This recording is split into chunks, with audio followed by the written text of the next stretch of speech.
99 no deserto e ir adiante de uma única ovelha que se perdeu do rebanho das ovelhas.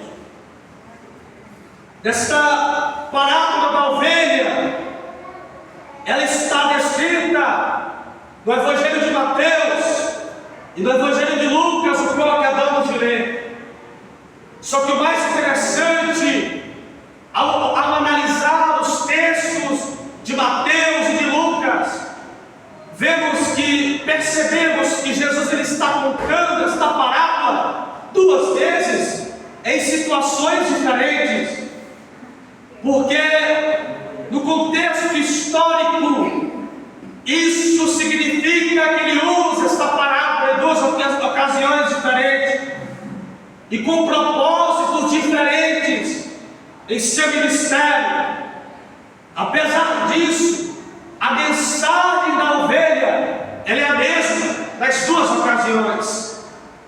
No Evangelho de Mateus, o contexto que prepara a introdução da parábola da ovelha perdida é o ensino de que Jesus ele é um Pai amoroso, assim como em Lucas. Só que em Mateus, no capítulo 18, Jesus ele vai fazer uma pergunta para os discípulos, dizendo: quem é o maior no reino dos céus?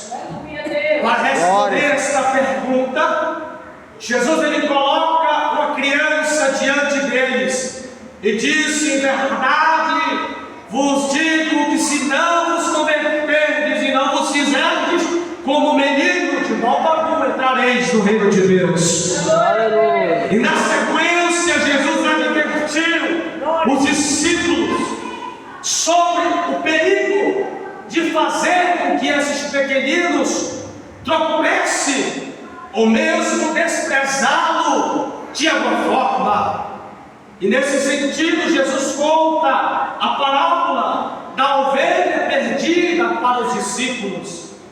O objetivo de Jesus é enfatizar que a vontade do Pai não é que esses pequeninos se percam.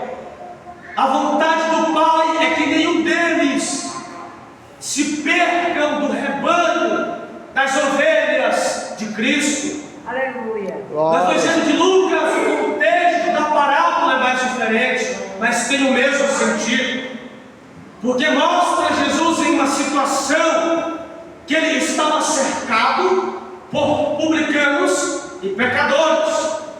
Vemos que os publicanos eram os judeus que trabalhavam para o Império Romano como coletores de impostos.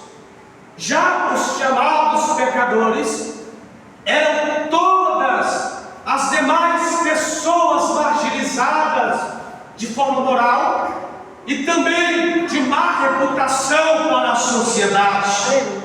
Essas pessoas não viviam conforme os judeus, viviam de uma forma diferente dos judeus.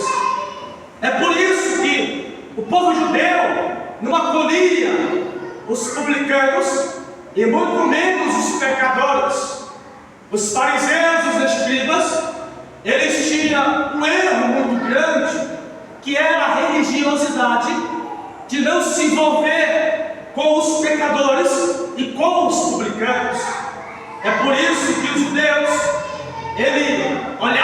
os fariseus olhavam para os publicanos e chamavam eles de ladrões, de extorquiadores, de pessoas que traíam a lei de Deus, de Moisés, do Antigo Testamento. Queridos, o mais interessante é que Jesus ele está diante dessas pessoas, e Jesus chega a sentar na mesa com eles. O mais interessante é que quando os judeus viam Jesus sentado à mesa com os pecadores e os publicanos, eles começavam a julgar Jesus.